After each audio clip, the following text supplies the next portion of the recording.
Muy buenas noches para todos, mi nombre es David Alejandro Bejarano Mora, soy docente en Fusagasugá, Cundinamarca, en Colombia.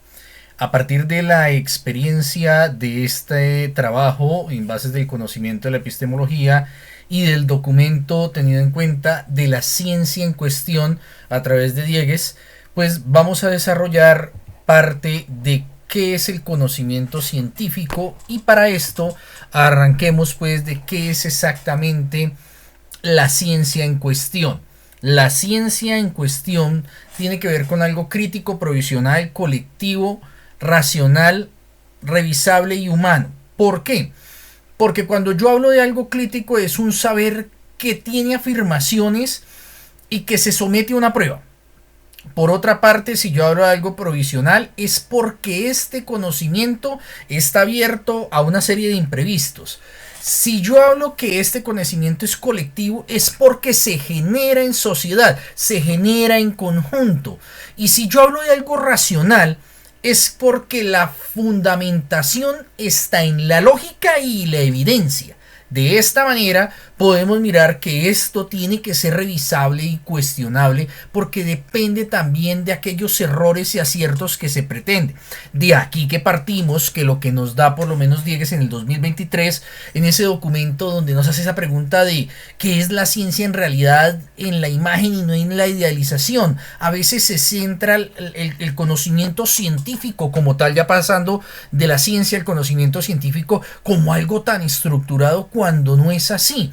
Por lo menos si nosotros nos vamos a autores como por lo menos hablemos un poco por lo menos de Kitcher, de Jerry, de Longino, de estos autores que han hablado sobre la naturaleza del conocimiento, pues cada uno nos habla sobre esos modelos efectivos donde la provisión y el contraste es una constante revisión, donde por lo menos el disenso y el consenso son una armonía que tiene que llevarse a cabo para todo este proceso, donde debe haber una provisionalidad, una racionalidad, una comunidad, una crítica, una modelación y una intersubjetividad llevada a cabo sobre lo ético, sobre las comunidades epistemológicas. Entonces todo este proceso, todo este armonamiento, pues es el que nos lleva realmente a que el conocimiento científico nace de lo empírico, de lo crítico, de lo provisional, de lo social, de lo colectivo, del modelizador que hay dentro de la misma construcción de la educación y de la formación social,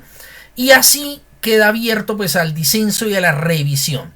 Entonces hay que tener en cuenta que el conocimiento científico, entonces por lo menos basándonos en un documento que habla Miller en el 2024, podemos decir que el conocimiento empírico, crítico y provisional siempre va a producir comunidades epistemológicas abiertas a una revisión. De aquí que es tan importante que el papel del conocimiento en la política sea una sustentación con decisiones públicas, con evidencias, con mecanismos, con un sistema accesible, con un consenso fortalecido, y hablamos de un consenso donde todos tenemos oportunidad de esa participación.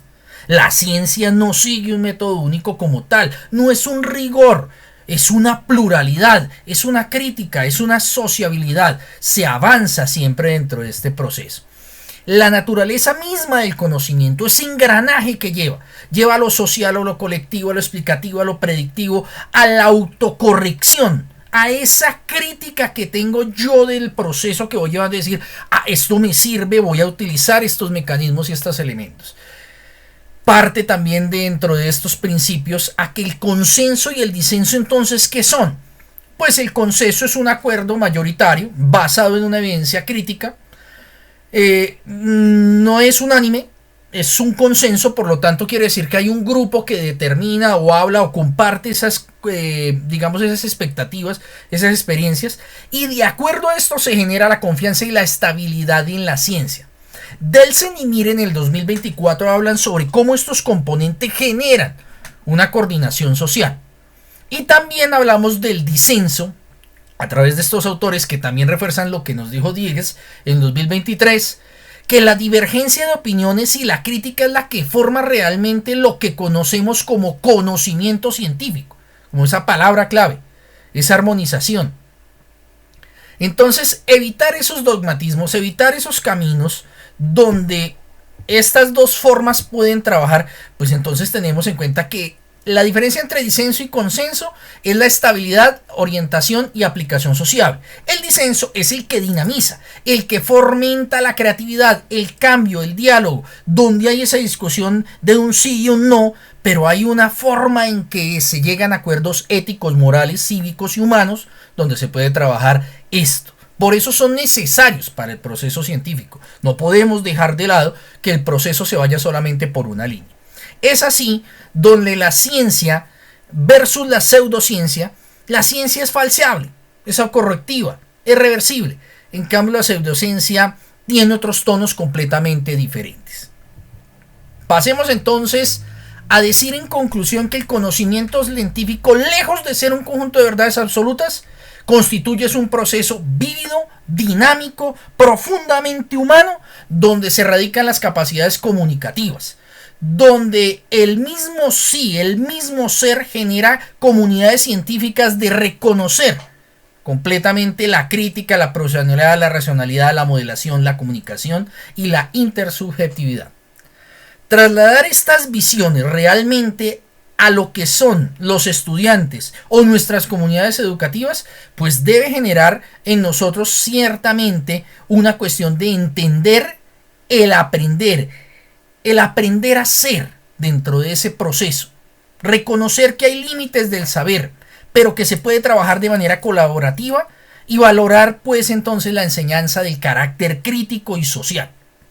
Así pues, este documento puede hablarnos sobre ese desarrollo de ciudadanos capaces de discernir entre el conocimiento, de pasar de ese discurso de la ciencia entre lo dogmático y el debate fundamental, convertir los espacios más democráticos para que la ciencia trabaje en conjunto. Es de esta manera pues que doy como conclusión a toda esta participación, a todo este contexto y a esta serie de autores que he leído y entrelazado para el proceso pues de este desarrollo. Muchísimas gracias. Aquí vemos pues los autores de referencia para que podamos tener pues una, digamos, recopilación de esta información. Muchísimas gracias a todos.